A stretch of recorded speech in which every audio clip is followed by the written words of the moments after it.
আরজিকর কাণ্ডে অভয়ার পরিবারকে টাকা অফার করা হয়েছিল, টাকা প্রত্যাখ্যান করেছেন রত্না দেবনাথ, যিনি এই মুহূর্তে পানিহাটি থেকে বিধায়ক রয়েছেন বিজেপির।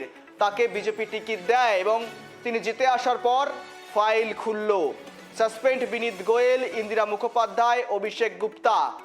বড় খবর এই মুহূর্তে, কেননা 3 আইপিএসকে সাসপেন্ড করলেন মুখ্যমন্ত্রী। সরাসরি বৈঠক থেকেই অর্ডার দিলেন, বিভাগীয় তদন্তের নির্দেশও দেওয়া হলো তাদের বিরুদ্ধে।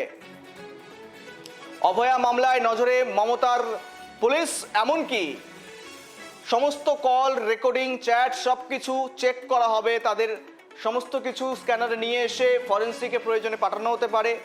সব মিলিয়ে বলা যেতে পারে এই মুহূর্তের বড় আপডেট, যেখানে খতিয়ে দেখা হবে অন্যান্য সব ভূমিকা কাদের কেমন ছিল।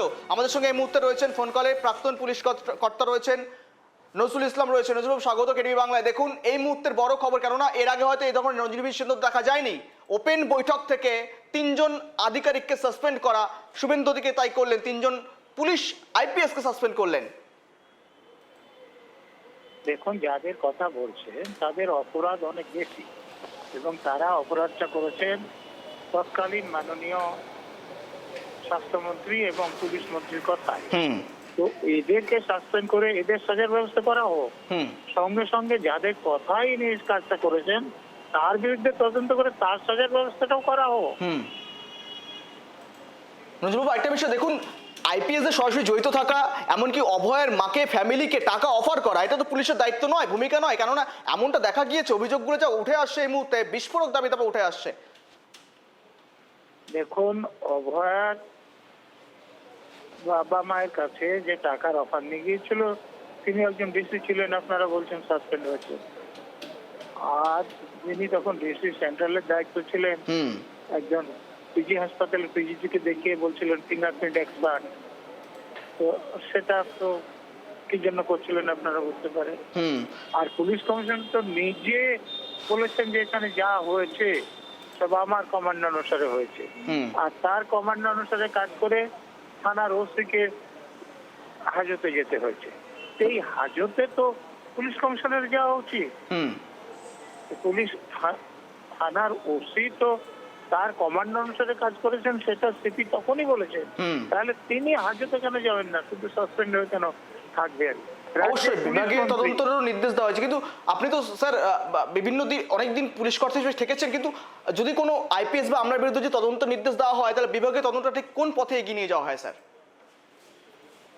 দেখুন, যদি শুধুমাত্র ডিসিপ্লিনারি প্রসিডিং করা হয় তাহলে তাদের বিরুদ্ধে যা আছে হোম ডিপার্টমেন্ট আছেন, তারা একটা চার্জশিট গঠন করবেন এবং যাবতীয় কাগজপত্র তাকে দেবেন, তারপর এনকোয়ারি হবে। এনকোয়ারিতে দোষী সাব্যস্ত হলে তাকে চাকরি থেকে সরাতে পারেন, তার অন্য সাজাও দিতে পারেন।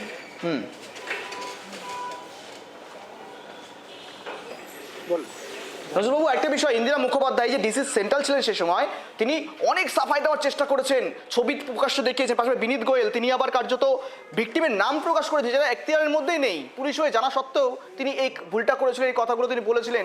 তবুও বারংবার সাফাই, বারংবার তারা বলছিলেন আমার নির্দেশে হয়েছে, সমস্তটা খতিয়ে দেখেছে, কিন্তু আলটিমেটলি তাকেই সাসপেন্ড করা হলো। দেখুন, ডিসি সেন্ট্রালের কথা বলছেন তো? হ্যাঁ, আরজিকর হাসপাতালটা তো সেন্ট্রাল ডিভিশনে নয় এবং ডিসি সেন্ট্রাল কলকাতা পুলিশের স্পোকসপারসনও নয়। তো আর আদেশে তিনি আগ বাড়িয়ে এরকম মিথ্যে কথা বলতে গিয়েছিলেন, সেইটা নিয়ে তদন্ত হয়। আর কলকাতার পুলিশ কমিশনের সঙ্গে যে আমাদের পুলিশ মন্ত্রী রাত 2টো পর্যন্ত কথা বলেছিলেন, সেটা পুলিশ মন্ত্রী বলেছেন। ঠিক। তো কি এত অন্যায় কথা ছিল? অপরাধের কথা ছাড়া তো রাত 2টো পর্যন্ত কথা বলার কোনো দরকার নেই। আর পুলিশ কমিশনার কাজ করেন হোম সেক্রেটারির অধীনে, তো পুলিশ মন্ত্রীর কথা বলতে গেলে হোম সেক্রেটারির সঙ্গে কথা বলা, তার মাধ্যমে কথা বলা উচিত। তো সরাসরি কথা বলেছিলেন, তার মানেই আইনি কথা বলেননি, বেআইনি কথা বলেছেন। বেশ, অনেক ধন্যবাদ নজরুলবাবুর সঙ্গে থাকার জন্য।